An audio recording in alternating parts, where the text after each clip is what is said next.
September 2024 horoscope, sino-sino ang mga masiswerte in welcoming the Burr months. Kamusta ang inyong pakiramdam ngayong officially ay nasa Burr months na tayo mga ka-zodiac? Yes, alam kong masaya at andyan na ang excitement ng lahat for our longest holiday celebration na dito lamang sa Pilipinas pinaka-naging tradisyon. On September 1 officially ay maririnig na naman natin si Jose Marichan at hindi na natin yan mapipigilan. Pero bago pa man tayo tuluyang ma-carried away ng Burr months, alamin muna natin kung ano ang swerteng handog ng buwan ng Setyembre para sa ating lahat according to our Chinese zodiac. Pero kung bago lamang kayo sa channel ko, please don't forget to click the subscribe button and like or share my videos kung ito ay iyong nagustuhan. And I always appreciate those who leaves comment at pwede nyo ring sabihin kung taga saan kayo so I can fully recognize you on my shout out bilang pasasalamat sa inyong walang sawang pagsubaybay sa aking channel. Once again, this channel shares good horoscope readings and other learning videos based on my research and studies. Hindi po ako eksperto sa lahat ng ito, subalit ito po ay maigi kong sinasaliksik ayon sa mga mapagkakatiwalaang sources. Gamitin natin itong gabay, pero syempre patuloy din tayo sa aktwal na laban natin sa ating buhay. Today, sincere thanks and prayers for more abundance and positivity goes to Sir Eric and Andres. Shout out po sa inyo, Sir Mr. Pisces, and to Ma'am Teresita Fuelias of Sorsogon. Next, we have shout out din po kay Ma'am Merlinda Gadjana. God bless po, Ma'am, sa inyo and also to your son. Shout out to Ma'am Gloria Dipad, Ma'am Judith by Luces, Ma'am Irene C, The Dreamer TV, Sir Lawrence de Belen, Ma'am Leonila Valdez, Ma'am Nerina Capili, Ma'am Luz Viminda Fuenza Lidatorla, and Ma'am Asterias Abay. May God hear and answer all your prayers kasabay ng taimtim na manifestations. Let's all claim abundance, prosperity, and good years ahead of us. Ang buwan ng Setyembre ay may hatid na maraming biyaya, swerte at promise of brighter days dahil ito ay under the influence of the rooster. Ang isa sa pinaka-hardworking, pinaka-maagap, the most punctual of all animal zodiacs at siyang isa sa masigasig na hayop sa ating 12 animal zodiac. Kaya we have a very great basis rooting on all the good traits of the rooster for this September. So for today's video, samahan niyo ako as we hear the good news for all the 12 Chinese animal zodiacs September 2024 horoscope prediction, starting up with the Year of the Rat. Buena manong blessings ang handog para sa ating nangunguna sa listahan dahil this month is promising a very good monetary success for the Year of the Rat. Ipagpasalamat mo ang magandang flow ng iyong kaperahan sa lahat ng tamang desisyon ng mga nakalipas na buwan. The month of September is giving you the best profit and financial luck na hindi lamang magpapasaya sa iyo ngayon, kundi magiging ugat din ng iyong paglaya sa utang at pagkakaroon ng magandang panimula sa anumang business o investment na ninanais mo. Gamitin ito ng mabuti at iwasang malulong sa maling bisyo at wag na wag man lamang ng kapwa upang maging mas maganda ang takbo ng swerteng bigay sa iyo ng buwan na ito. Next, we have for the Year of the Ox. Ang mga ipinanganak naman under the Year of the Ox will receive good guidance and advices from their seniors, lalo na sa kanilang trabaho o career side.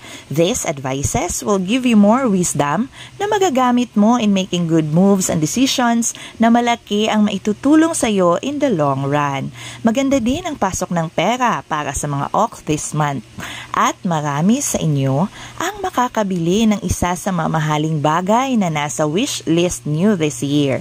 Ngunit beware para sa may mga asawa o partner dahil medyo magiging magulo ang love relationship ng ox sa buwang ito. Kaya it is advised for you to be more cool at iwasang uminit ang mga usapan nyong mag-asawa. Kung kayang madiscuss at masolusyonan ang mga family problems, iwasan na itong ipaalam sa iba, lalo na ang i-post ito sa social media dahil lalo lang iinit at magkakaroon ng gatong ang inyong away.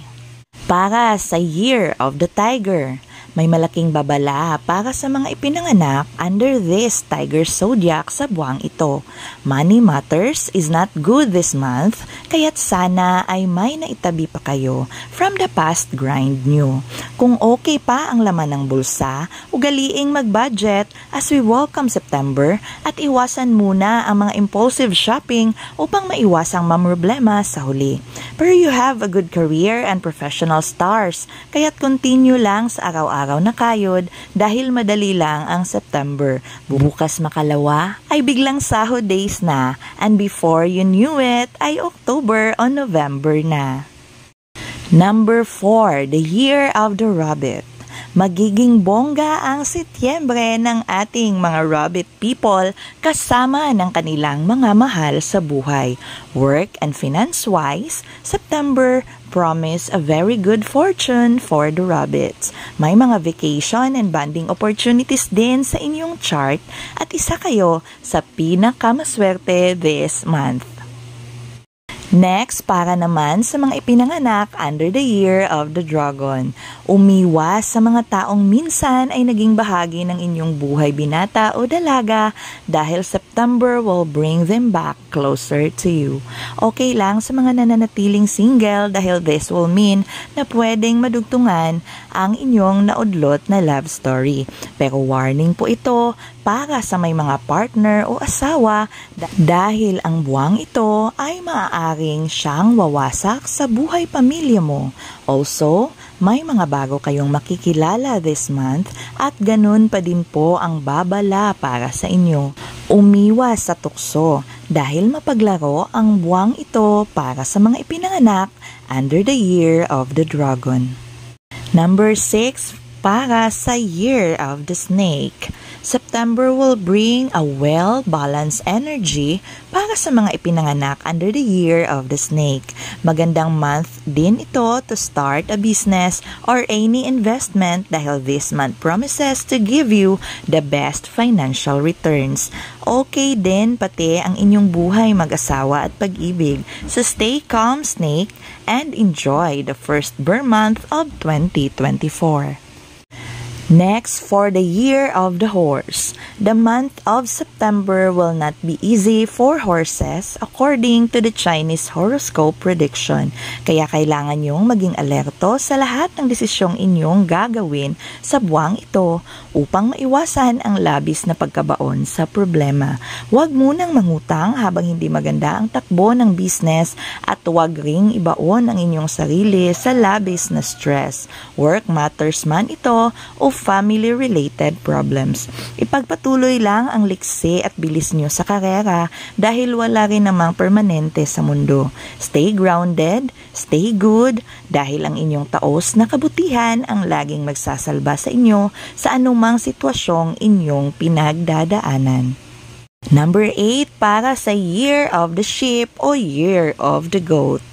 Tagilid kayo lalo na sa aspetong pangkalusugan, kaya huwag kalimutang inumin ang inyong mga maintenance medicines at uminom din ng vitamins. Kung medyo masama ang pakiramdam, hudyat yan na kailangan ng katawan ng pahinga, kaya huwag na piliting magtrabaho. Para makaiwas sa mga negative thoughts, surround yourself with your loved ones at iwasang magkulong sa kwarto. May mga bagay at pangyayari ang tila miracle sa atin, pero ito ay dulot ng impluwensya at tulong ng mga tao sa ating paligid, kaya huwag kang maging loner. Stay positive at i-open mo ang iyong sarili sa mga taong handang maging bahagi ng iyong buhay. Number 9 for the year of the monkey. Ang enerhiya nyo ngayong buwan ng Setyembre ay uubusin ng stress at problema sa trabaho at lalo na sa money matters. Maraming bayarin ang gugulo sa utak mo, pero learn to discuss and talk to them in a nice way. Lahat naman ay nadadaan sa mabuting usapan. Hindi solusyon ang pagtatago at pag-iwas. Huwag mo ring ilihim sa iyong asawa o partner ang iyong problema. Maraming problema ang mas nasusolusyonan kapag may katuwang ka. Number 10 para sa reigning zodiac animal this month, the year of the rooster. Uusbong ang katigasan ng ulo ng mga ipinanganak under the year of the rooster. Iwasan ang labis na pagiging dominante dahil magiging uncomfortable ang iyong mga kaharap at maging ang iyong mga kapamilya. Number 11, the year of the dog. Hindi maganda ang love relationship ng mga ipinanganak under the year of the dog sa buwang ito. Kaya iwasang magkaroon ng mga away at malalim na issues dahil this month predicts separation and breakup.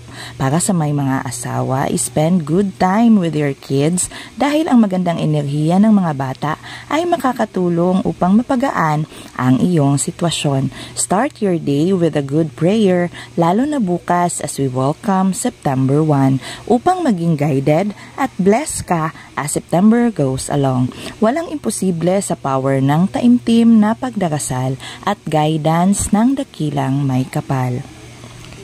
Number 12, the last one, is the year of the pig. Kailangang maging priority ang health aspects para sa mga ipinanganak under the year of the pig. Kung meron na kayong dating health issues, huwag isawalang bahala at ipagpatuloy ang iyong mga healthy routines. Health is wealth, kaya't huwag baliwalain ang mga ganitong babala.